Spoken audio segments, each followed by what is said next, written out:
Hi, it's Fias Tarot. Hello, Pisces placements.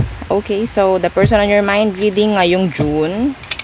Okay, let's see again kung may tanong po sa private reading sa ating mga charms. Mag-message po direct.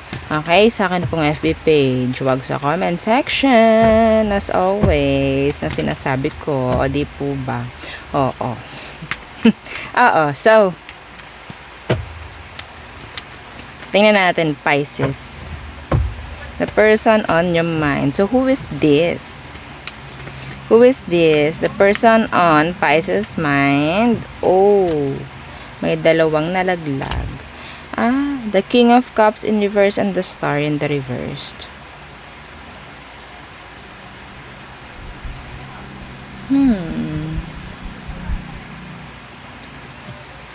Parang hindi ka na namamag-asa dito sa taong to. Mukhang hindi ka na namamag-asa sa kanya. Bakit? Anong meron? Feeling hopeless ka na. Why? The Four of Pentacles. So, siguro ang daming ang issue ng tao.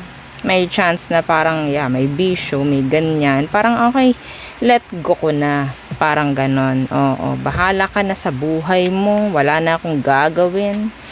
Pwedeng binitawan mo na nga. Pwedeng binitawan mo na. So, some of you may responsibilities tong taong to, no? Pero, parang iba sa inyo, hindi mo na masyadong binibigyang importansya na rin. So, let's see ano bang meron dito, Pisces. Anong pwedeng maganap ngayong June? The Emperor.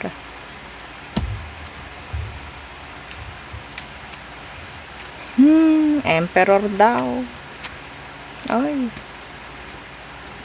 The Five of Pentacles in reversed. Oh. Pisces, sabi niya, kakailanganin mo ko. Ayun ang sabi niya. Ano nang gagawin mo? Magagalit ka sa akin. Ha? Ba't ka sa akin magagalit? Tagabasa lang ako.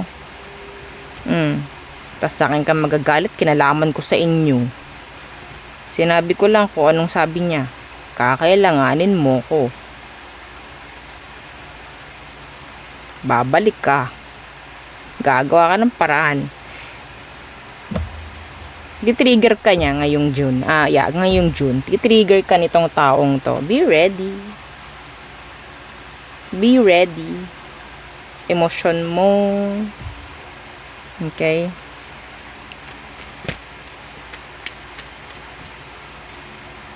The Ace of Pentacles in reverse. Kakailanganin mo ko, Pisces. Paparamdam ng taong to talaga na okay, tinalikuran mo ko. Pwedeng nasagi mong ego at pride ng taong to eh. Pwedeng nasagi mo. So, ang mangyayari dyan, titrigger ka niya. Excuse me. Meron ka ng gabay kung anong meron. Okay, so who else? The person on your mind. Oh my gosh. The person on your mind, Pisces. Who is this? Yung iba sa inyo, pwedeng asawa mo yun. Or, parang parang, I don't know, like, may anak kayo, nagbibigay siya, pero this month of June, pwedeng ititigil niya yun para parang maghabol ka sa kanya. Parang ganun. Pansinin nyo. So, who else? The Sun in reversed.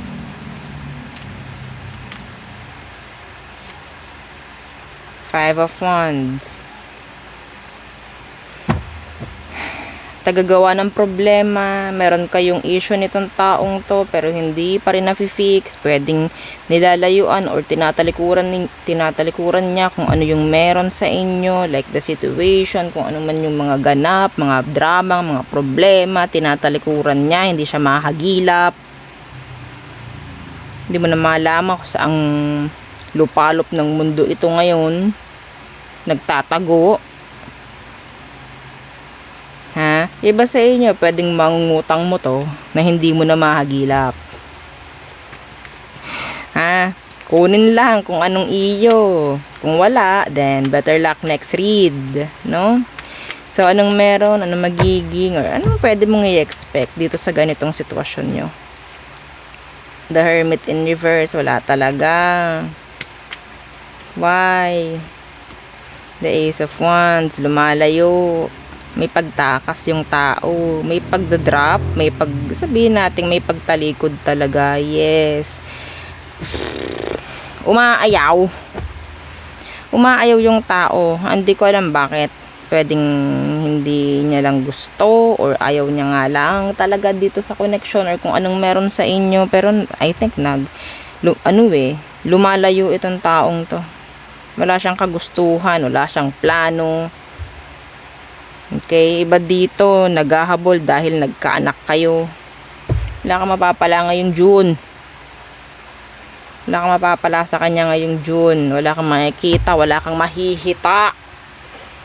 Alam nyo ba yung salitang mahihita? Makukuha. O wala po. Para kayong naghahanap sa wala. Mahirap hanapin ang nagtatago. Oo, mas mahirap hanapin ang nagtatago kaysa sa nawawala lang. 'Di ba? Kaya nga nagtatago kasi ayaw pahanap. Laro 'yan. Hide and seek yarn. Oh, 'di ba? So, Two of Wands. So, talaga may paglayo. I'm so sorry sa mga naka-resonate dito. Pero I think the person meron siyang alam or idea about you. Yeah, yun ang kadayaan lang dito. Alam niya kung anong meron sa'yo. Alam niya kung nasaan ka. Ni-stalk ka nito. Pwedeng alam mo niya nga na hinahanap mo siya or what. Na may kailangan ka sa kanya. Nagtatago yung tao. Hindi mo siya makakahanap or makikita ngayong June. That is sad. May kailangan ka doon sa tao in general.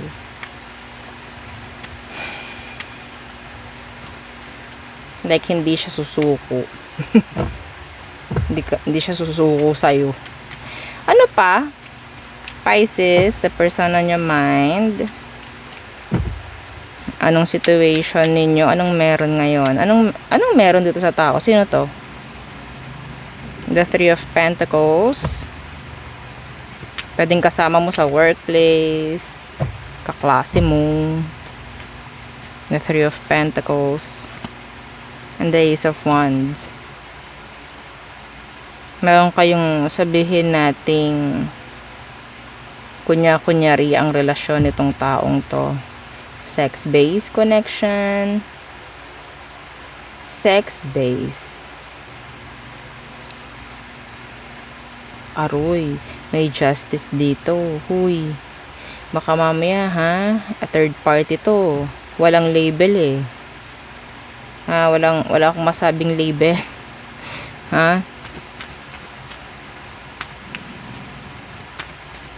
Naku po. Anong meron ngayong June? Ayan na nga ba, 'di ba? Lovers in reverse, wala kang makukuha diyan. Walang magandang dulot to. Oh, see, the Eight of Pentacles. Pwede pang maglaylo tong taong to sa'yo. Mawala na lang. Wag ka ma-attach dito. Parang awa mo na. Oo, iwasan mo na lang din. If ever, some of you ay nilalandi ka pa lang ngayon ng taong to, iwasan mo na.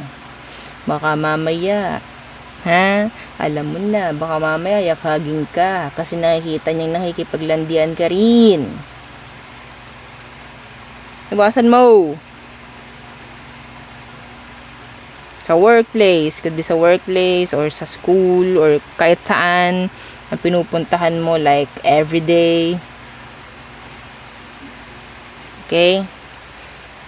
Na-imagine ko, parang merong like pinupuntahang isang supermarket o kasi dun siya nagtatrabaho and then everyday kang nabili dun.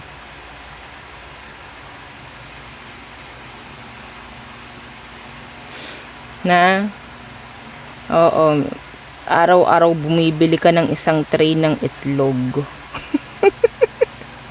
Masilayan lamang at makapaglandian lang kayo ng taong ito. Huwag niyong gawing literal ha, ganun yung example ng energy na nakikita ko rito ha. Be careful. Baka mamaya, isa na sa inyo yung parang nafo-fall. Ay, nako. Talo ka. Talo ka. Wala, hindi ito pwede. Itong taong to, hindi ito pwede. Baka mamaya gusto ka lang ma-experience. Ha? Oh, ginabayan ka na, ha? Oh, baka mamaya mag-chat ka sa akin, mag-PPM ka sa akin. Madam, ganito, ganyan. Ay, nako. Sermon ang aabot. Oo. So, yes, nanermon po tayo sa private reading. Oo, hindi ko nga malaman. Baka yun nga ang nagustuhan ng mga tao, kaya balik-balik eh. Alam nyo ba? August na, open ko. Oo.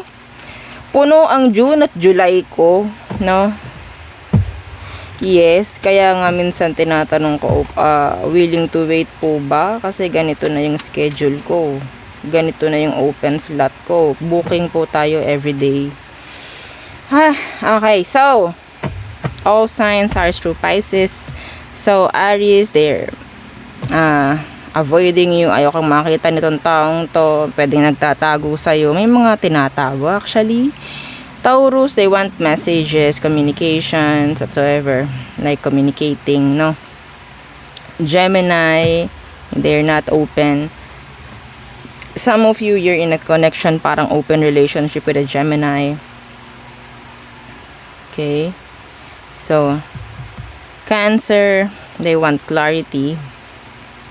They want the truth, nothing but the truth. Leo, so si Leo, nililesen lang niya yung stress. Parang, ang mali kay Leo, tumatakbo siya sa sa mga issue na dapat hinaharap. Okay. So, Virgo, so si Virgo parang may burden sa kanya, sa part niya, medyo mabigat. Some of them may chance na mag-reach out, if ever. Libra, they want your forgiveness. Okay, so Scorpio, guarded, grounded si Scorpio. They want, sabihin nating justice. Merong pinaglalaban si Scorpio eh. I don't know. Okay, so Sagittarius, they're dropping you. Capricorn, they want balance. Some of them, they want fairness sa situation. Aquarius, they want another chance. Pisces, here they come with a love offer. Yeah. I think, pwedeng ipurso ka ng isang Pisces. So, there. Yun ang aking reading for you. Pisces placements. Again, please don't forget to like, share, and subscribe. And follow our FB page and isa natin pong YouTube channel na nasa description box below. Again, thank you.